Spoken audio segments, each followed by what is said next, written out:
السلام علیکم ورحمۃ اللہ وبرکاتہ۔ ڈیلی ون پیج کے شعبے سے آج کے پیج کا نمبر ہے 597۔ اس پیج میں سورت الشرح کا اختتام ہوگا۔ آیات ہیں 003 سے لے کر 008، اور اسی پیج میں سورت 3 مکمل آیات ہوں گی 001 سے لے کر 008 تک، اور اسی پیج میں سورت العلق کا آغاز آیات ہوں گی 01 سے لے کر 12 تک۔ اعوذ باللہ من الشیطان الرجیم الذی انقض ظہرک، جس نے آپ کی کمر توڑ دی۔ اب اس سے مراد کیا؟ الذی سے بوجھ، گزشتہ پیج پر ذکر ہوا ہے کہ ہم نے تجھ سے تمہارا بوجھ جو ہے اٹھا دیا، ہٹا دیا۔ تو یہ بوجھ جو کمر توڑ تھا، اور وہ بوجھ کون سا تھا؟ نبوت سے پہلے جو آپ رائے حق کے متلاشی تھے، وہ بوجھ۔ وَرَفَعْنَا لَكَ ذِكْرَكَ، اور آپ کا ذکر ہم نے بلند کیا۔ مشرکین طعنہ دیتے تھے، ہنستے تھے، اس کے مقابلے میں آپ کا ذکر اس وقت، آج اور آئندہ۔ زمین کے کسی نہ کسی حصے میں اذان ہوتی ہے، نماز پڑھی جاتی ہے، تلاوت ہوتی ہے، آپ کا ذکر بلند۔ فَإِنَّ مَعَ الْعُسْرِ يُسْرًا، یقیناً ہر مشکل کے ساتھ آسانی ہے۔ پھر تاکیدی طور پر اِنَّ مَعَ الْعُسْرِ يُسْرًا، یقیناً ہر مشکل کے ساتھ آسانی۔ تو آپ کے ساتھ یعنی اے رسول جو اس وقت صعوبتیں اور مشکلات ہیں، آسانی پیدا ہوگی۔ چنانچہ ہوئی آسانی، اور غلبہ حاصل رہا اسلام کو۔ البتہ عام پہلو پر بھی اس آیت کو استعمال کیا جاتا ہے، جیسے کہ دنیا میں انسان کو کتنی تکلیفیں، صعوبتوں کا سامنا کرنا کیوں نہ پڑے، ایک وقت آئے گا کہ آسانی ہے۔ فَإِذَا فَرَغْتَ فَانصَبْ، آپ جب فارغ ہو جائیں تو عبادت کریں۔ مطلب اس دین کی دعوت سے، اپنے فریضے کے پہنچانے سے جب فارغ ہو جائیں تو عبادت کریں۔ اور وَإِلَىٰ رَبِّكَ فَارْغَب، اپنے رب کی طرف دل لگائیں۔ تو ظاہر ہے کہ عبادت، دعوت و تبلیغ بھی عبادت ہے، لیکن اس فریضے سے فارغ ہونے کے بعد بھی شکرانہ طور پر عبادت میں لگے رہیں اور دل لگائے رہیں اللہ سے۔ بسم اللہ الرحمن الرحیم۔ والتین والزیتون، قسم کھائی جا رہی ہے انجیر اور زیتون، یہ پہلی۔ پھر دوسری وطور سینین، سینین سینا، سینا وہ پہاڑ جو جس میدان میں وہ پہاڑ واقع ہے اس کا نام ہے سینا اور سینا۔ تیسری وہذا البلد الامین، اس امن والے شہر کی۔ تو دیکھیے قسم کھائی جا رہی 3 زیتون اور طور، میدان سینا میں، سینا میں جو پہاڑی تھی طور، اور اس شہر کی، تینوں کا تعلق انبیاء سے ہے۔ عیسی ابن مریم علیہ السلام،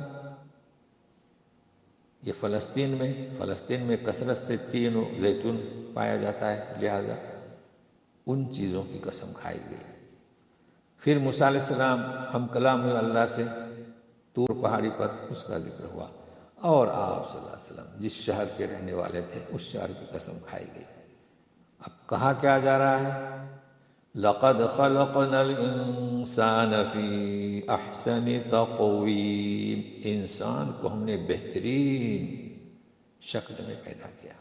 اب غور کریں، مخلوقات میں جن چیزوں کو بنایا ہے انسان بہترین، آنکھیں دیکھیے، ناک، کان، یعنی تناسب سے غور کریں گے تو پتہ چلے گا۔ مگر ایک وقت آئے گا یا آیا، ثم رددناہ اسفل سافلین، رددنا پھر ہم نے لوٹایا اسفل، بالکل نچلا، سافلین یعنی نچلا درجہ، تو بہت ہی بوڑھا اس کا ترجمہ کیا ہے۔ تو بوڑھے سے مراد کہ بچپنے میں بول بولتا ہے لوگوں کو میٹھے لگتے ہیں، اور بڑھاپے میں جو بول بولتا ہے وہ ذلت و رسوائی کا سبب بنتے ہیں، یہ مراد ہے۔ ایک چونکہ آگے آئے تھے الا الذین آمنوا، تو جیسے کہ جو تفسیر ہمارے سامنے رہتی ہے یہ بھی ترجمہ کیا گیا ہے کہ اس سے مراد کفاروں کی آخری جو حالت ہوگی جہنم میں، تو دونوں معنی مراد لیے جا سکتے ہیں۔ ہاں، جو ایمان اور اعمال صالحہ کرنے والے ہیں، الا الذین آمنوا وعملوا الصالحات فلہم اجر غیر ممنون، جو ایمان اور اعمال صالحہ کرنے والے ہیں ان کے لیے اجر ہوگا جو کبھی ختم نہ ہوگا۔ تو دونوں ترجمے کی گنجائش ہوئی۔ فما یکذبک بعد بالدین، اب اس کے بعد وہ کیا چیز ہے تو تجھے دین، روز جزا و سزا سے جھٹلانے پر مجبور کر رہی ہے؟ کون ہے؟ سوال کیا جا رہا ہے۔ پھر پوچھا جا رہا ہے الیس اللہ باحکم الحاکمین، کیا اتنی بھی خبر نہیں کہ اللہ تعالیٰ جو بھی حکم کرنے والے ہیں حاکمین، ان میں بہترین فیصلہ اور حکم کرنے والا ہے۔ تو ترمذی نے روایت بیان کی ہے، نبی کریم صلی اللہ علیہ وسلم اس آیت پر اختتام پر کہتے تھے کہ بلا، کیوں نہیں، وَأَنَا عَلَى ذَلِكَ مِنَ الشَّاهِدِينَ۔ بسم اللہ الرحمن الرحیم، اقرأ باسم ربک الذی خلق، دیکھیں اقرأ، را زبر حمزہ ر، عموماً لوگ اقرأ کہتے ہیں، اقرأ، اقرأ باسم ربک الذی خلق، یہ وہ پہلی وحی ہے جو غار حرا میں اتری ہے رمضان کے مہینے میں۔ جبریل کہہ رہے ہیں پہلے تو کہا کہ پڑھیے، دوسری دفعہ کہا پڑھیے، تیسری دفعہ جب کہا ہے کہ بسم ربک، جس نے آپ کو پیدا کیا، تو پھر پڑھا۔ خلق الانسان من علق، علق خون کا لوتھڑا، منی 40 دن نطفہ کے طور پر رہتی ہے، پھر وہ خون کا لوتھڑا ہو جاتی ہے، تو خون کے لوتھڑے سے یعنی یہ مراحل بیان کیے جا رہے ہیں انسان کی پیدائش ہوئی۔ اقرأ وربک الاکرم، پڑھو، تیرا رب بڑا کرم والا ہے۔ اب کرم کیا اس نے کیا؟ الذی علم بالقلم، قلم سے سکھایا۔ اب قلم سے سکھایا انسان کو، انسان زبان سے بھی سیکھتا ہے، کبھی کوئی کہتا ہے اور وہ سنتا ہے، یاد کرتا ہے، مگر یہاں قلم ایک مختص چیز ہے، کیونکہ زبان سے علم حاصل کرنا یا زبان سے علم کسی کو دینا، جب تک وہ زندہ ہے یا اس کے دل میں محفوظ ہے وہ باقی ہے، لیکن قلم جب لکھ دیا گیا تو یہ دیر پا ہے، اس لیے قلم کا ذکر ہے۔ علم الانسان ما لم يعلم، انسان کو جو سکھایا ہے انسان نہیں جانتا تھا، سکھایا، اب بھی سکھا رہے ہیں اور سکھاتے رہیں گے۔ یہ انسان ترقی کرتا جا رہا ہے، یہ اور بات ہے کہ وہ اللہ کو بھولا ہوا ہے۔